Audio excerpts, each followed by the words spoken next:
दोस्तों अगले 5 मिनट के अंदर अंदर मैं आपको बिल्कुल लाइव 1 लाख रुपए का बजाज फाइनेंस से पर्सनल लोन को अप्लाई करके दिखाने वाला हूँ। सबसे पहले आपको बजाज फाइनेंस की इस ऑफिशियल वेबसाइट तक चलाना है। यहाँ तक पहुँचने का डायरेक्ट लिंक वीडियो के नीचे डिस्क्रिप्शन बॉक्स और सबसे पहले पिन कमेंट में मैंने दे रखा है। अब जब आप यहाँ पे आएंगे ना, आपसे पूछा जाएगा कि आपको कितने अमाउंट का लोन चाहिए। बाय डिफॉल्ट यहाँ पे 1 लाख रुपए रहता है, मैं इसको ऐसे ही रहने देता हूँ। आप अपने मन मर्जी का ना 40,000 से लेकर के 50 लाख तक के बीच का कोई भी अमाउंट लिख सकते हैं। नीचे आप आएंगे, आपको लोन का वेरिएंट सेलेक्ट करने के लिए बोला जाएगा। मेक श्योर करिएगा कि यहाँ पे जो टर्म लोन वाला ऑप्शन है ना, इसी को आपको सेलेक्ट करना है। ऊपर आपको कितने महीने के लिए लोन चाहिए वो सेलेक्ट कर लीजिएगा। मैं 24 मंथ को यहाँ पे सेलेक्ट कर लेता हूँ। अब आप थोड़ा सा नीचे आएंगे ना, आपको लोन की समरी दिखा दी जाएगी कि लोन की आपके कुछ इसी टाइप की समरी दिखेगी कि कितने फी एंड चार्जेस वगैरह आपके लगने वाले हैं। लेकिन अब ये फाइनल नहीं है, ये एक एग्जाम्पल के रूप में आपको दिखाया जा रहा है। लास्ट वाले पेज पे ना बिल्कुल आपको क्लियर कट शो किया जाएगा। तो ये सारा कुछ ऐसे ही देख करके नीचे आपको अप्लाई पे एक बार क्लिक करना है। सिंपली मोबाइल नंबर इंटर करके गेट ओटीपी पे क्लिक करिएगा। एक ओटीपी आएगा, फिल करके नीचे सबमिट कर दीजिएगा। कंसेंट फॉर लॉगिन बोल के ऑप्शन आएगा, इस टर्म्स एंड कंडीशन बॉक्स को टिक मार करके नीचे कंटिन्यू पे क्लिक कर दीजिएगा। वापस से आप इसी पेज पे आ जाएंगे। जब थोड़ा सा आप नीचे आएंगे, अब यहाँ पे देख लीजिए हमारी जो प्रोसेसिंग फ़ी है यहाँ पे क्लियर कर दी गई है। 756 रुपये की लग रही है, जो कि लगभग 0.75 के समथिंग में निकल करके आएगा। फिलहाल हम लोग आगे चलते हैं। मैक्सिमम चीज़ें आगे लास्ट वाले पेज तक पहुँचते पहुँचते क्लियर हो जाती हैं। तो नीचे आपको अप्लाई पे एक बार क्लिक करना है। अब आपको अपनी पर्सनल डिटेल फिल करने के लिए बोला जा रहा है। ऊपर अपना फुल नेम लिखिएगा, नीचे आपको अपना जेंडर चेक कर लीजिएगा कि आप क्या है, उस हिसाब से सेलेक्ट कर लीजिएगा। डेट ऑफ बर्थ अपनी लिखनी है, पैन कार्ड का नंबर लिखना है, आपकी इंप्लॉयमेंट टाइप क्या है, सैलरीड है कि सेल्फ एम्प्लॉयड है। बिजनेस वगैरह करते होंगे तो सेल्फ एम्प्लॉयड को सेलेक्ट कर लीजिएगा। आपकी मंथली सैलरी कितनी है या फिर बिजनेस से कितनी इनकम होती है वो लिख दीजिएगा। पिन कोड क्या है आपका और सिटी क्या है करेक्टली फिल करके नीचे जो दोनों टर्म्स एंड कंडीशन वाले बॉक्स हैं इसको टिक मार करके कंटिन्यू पे क्लिक करना है।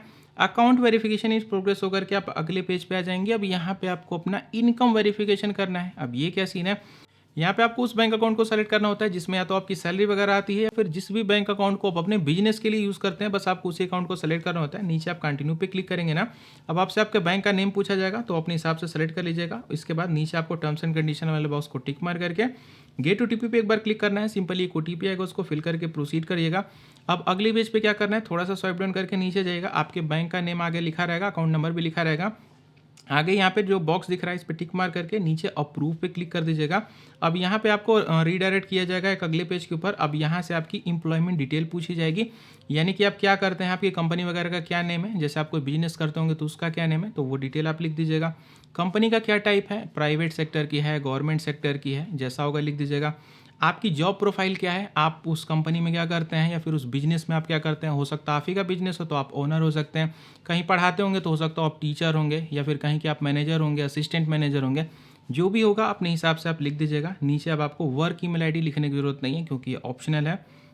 नीचे पूछा जा रहा है कि आप कितने सालों या उससे बिजनेस या फिर कोई जॉब वगैरह कर रहे हैं, तो वो जैसा होगा आप लिख दीजिएगा।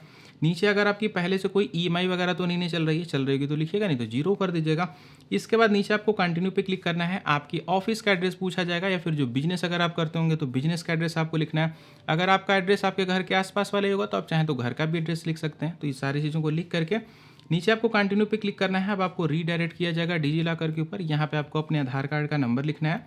नीचे नेक्स्ट पे आप क्लिक करेंगे, आधार कार्ड से लिंक मोबाइल नंबर पे एक ओटीपी आ जाएगा, उसको फिल करके नीचे सबमिट पे क्लिक करिएगा। अब आपसे 6 अंकों का डिजिलॉकर का पिन पूछा जाएगा। अगर आपको याद हो तो वो अच्छी बात है, अगर आप भूल गए हो नीचे फॉरगेट माई पिन बोल के ऑप्शन है, इस पर आप क्लिक करिएगा। आप एक नया पिन भी चाहें तो बना सकते हैं।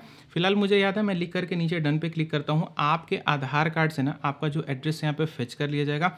अगर आप इस आधार कार्ड वाले एड्रेस पर रहते हो तब तो कोई चिंता की बात ही नहीं है, लेकिन अगर आप इस एड्रेस पर नहीं रहते हो तो नीचे आप यहाँ तो नो करके एक नया एड्रेस भी टाइप कर सकते हैं। इस एड्रेस पर रहते हो तो इसको यस कर दीजिएगा। नीचे अपने फादर या फिर मदर की डिटेल को लिख करके, यानी कि उनका फुल नेम लिख करके नीचे आपको कंटिन्यू पे एक बार क्लिक करना है। अब आपके सामने लोन की कंप्लीट समरी निकल करके आ जाएगी।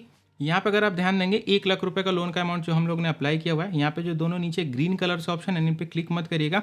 1500 आपके अलग से फूक जाएंगे। नीचे ध्यान से देखिए 756 की प्रोसेसिंग फी लगाई जा रही है, जो कि हमको पहले ही क्लियर कर दी गई थी। नीचे यहाँ पे देखिए स्टाम्प ड्यूटी 100 रुपये की लग रही है और यहाँ पे ईएमआई हमारी 4800 के समथिंग बन रही है। और हमारे बैंक अकाउंट में 99,144 रुपये क्रेडिट हो रहे हैं। अभी आप ये सोच रहे होंगे कि लोन तो 1 लाख का ले रहे हैं, तो यहाँ पे 99,144 से क्यों आ रहे हैं। 100 रुपये स्टाम्प ड्यूटी के कट रहे हैं, 756 रुपये प्रोसेसिंग फ़ी के कट रहे हैं और बाकी जो 99,144 है वो हमारे बैंक अकाउंट में क्रेडिट किए जा रहे हैं। तो लोन की समरी को ना बिल्कुल ध्यान से आराम से देख लीजिएगा, सारी चीज़ें सही लगती हैं। नीचे आप कंटिन्यू पे एक बार क्लिक करिएगा। अब यहाँ पे आपको बैंक अकाउंट वेरिफिकेशन करने के लिए बोला जाएगा। इसमें ज़्यादा कुछ नहीं होता है, आपको सिंपली अपने बैंक अकाउंट की डिटेल दे देनी होती है। उसी बैंक अकाउंट में ये लोग ₹1 डिपॉजिट कर देते हैं और उसी बैंक अकाउंट से ना आपकी जो मंथली ईएमआई है ना, जैसे आप लोन लिए तो ईएमआई बनेगी, उसी बैंक अकाउंट से आपकी ईएमआई जाती है। वो आप करेंगे कैसे, ऐड अकाउंट पे क्लिक करिएगा, अपने बैंक अकाउंट की कंप्लीट डिटेल दे दीजिएगा।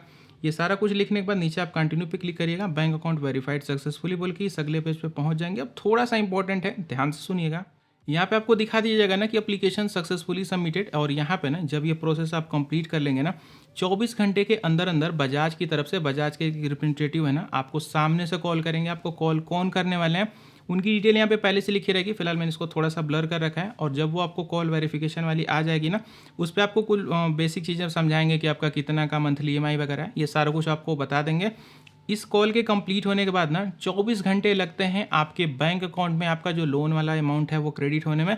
बेसिकली आपको जो कॉल करेंगे आप उनसे भी पूछ सकते हैं कि अभी कितना टाइम लगने वाला है। नॉर्मली 24 घंटे का टाइमिंग लग जाता है। वेरिफिकेशन कॉल होती है 24 घंटे के बाद, उसके बाद अगले 24 घंटे में आपके बैंक अकाउंट में जो भी आपका लोन का अमाउंट है वो क्रेडिट हो जाता है। यही तो टोटल सीन बजाज फाइनेंस से पर्सनल लोन को अप्लाई करने का। फिलहाल मुझे चलने दीजिए, गुड बाय।